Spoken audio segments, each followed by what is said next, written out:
friends, our God is with you. And also with you. Thank you. A reading from the Holy Gospel according to Mark. Glory to you, Lord. Upon leaving the synagogue, Jesus entered Simon and Andrew's home with James and with John. Now Simon's mother-in-law lay ill with a fever, and they told Jesus about her immediately. Jesus went over to her, took her by the hand, and helped her up, and the fever left her. Then she went about her work. Now after sunset, as evening drew on, they brought to Jesus all who were ill or possessed by demons. Everyone in the town crowded around the door, and Jesus healed many who were sick with different diseases and cast out many demons. But Jesus would not permit the demons to speak because they knew who he was. Rising early the next morning, Jesus went to a lonely place in the desert and prayed there. Simon and some of the companions managed to find Jesus and said to him, "Everybody is looking for you." Jesus said to them, "Let us move on to the neighboring villages so that I might proclaim the good news there as well. That is what I have come to do." So Jesus went into their synagogues, proclaiming the good news and expelling demons throughout the whole of Galilee. My friends, the gospel. Thank you for coming out in this wonderful weather. We went driving a little bit this afternoon and thought, oh my God, I know it was pretty slick, right? So I really do appreciate the green here, especially from out of town. Thank you for holding Toledo. Let's be honest with each other. I think we live in a world, and maybe you do too, see if this works. I think we live in a world that absolutely loves certitude and despises mystery. Loves certitude and despises mystery.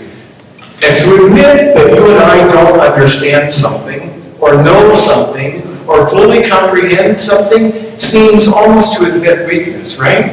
I mean, come on, most of us, our workplaces would, if we admitted that we didn't know something, they would say, well, here's the training, go do this training, right? They would send you, or send you to school, or we go to school to figure out these things that we don't know.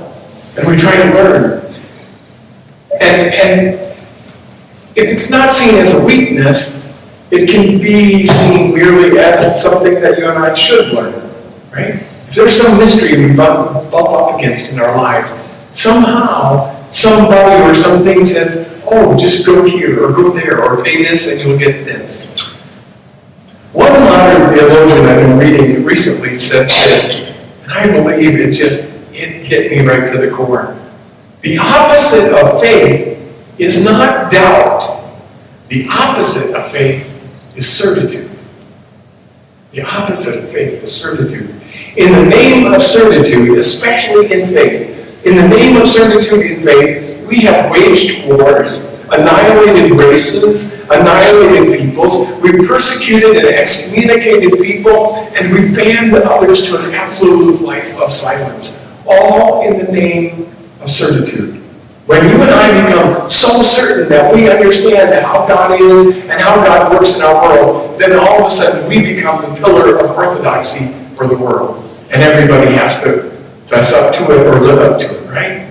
Certitude has really driven a wedge between and in amongst us all.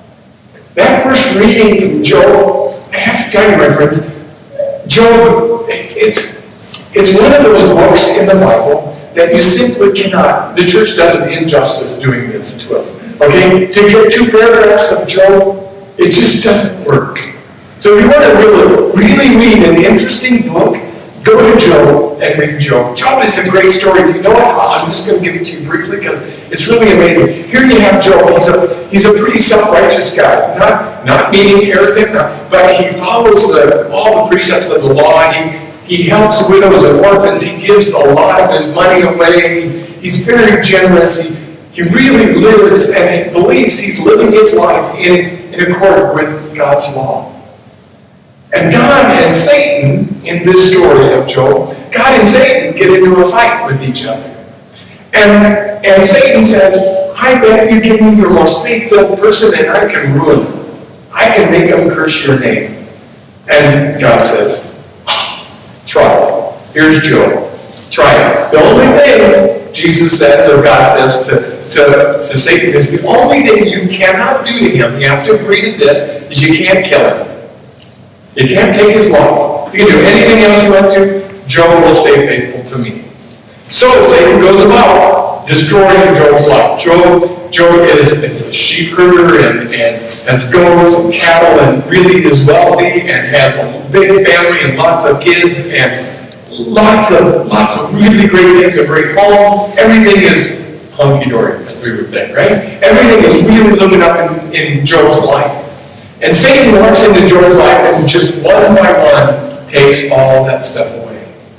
Satan takes away his family, he loses his wife, he loses all of his children die, all of his grandchildren die, all of his sheep die, all of his cattle die, his house gets burned down, everything is just one after another. And the poor guy gets all the way down to where he is just sick. He is broken and even he is sick. Now, into the story come four friends. And four friends, like you and I, with absolute certitude about how God works in our lives, they come down and sit down next to Job and they say, dude, what have you done? You must have done really something bad to tick God off. And Job says, I haven't. I have been faithful. I've done. And they keep saying, oh no, dude, you just got to dig a little deeper. You got to look, and they start naming things. And they really try to convince him. They really try to get after him. And they really just eat. You know how when you're broken, it's pretty easy to get that way, right? And then we end up with the two paragraphs that we got today. Okay, so there's the background of that story. And Job says, I am absolutely miserable. I am broken. I'm destitute. Everything I do, every breath I take hurts. I'm miserable. I wish I had never even been born. Okay, now we gotta finish this up.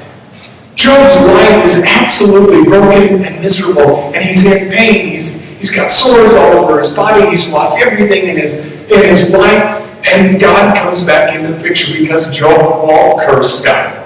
So Satan loses, and God comes back in and says, "Good and faithful servant," and begins to restore all of the things that Job lost. Even Scripture says 100-fold.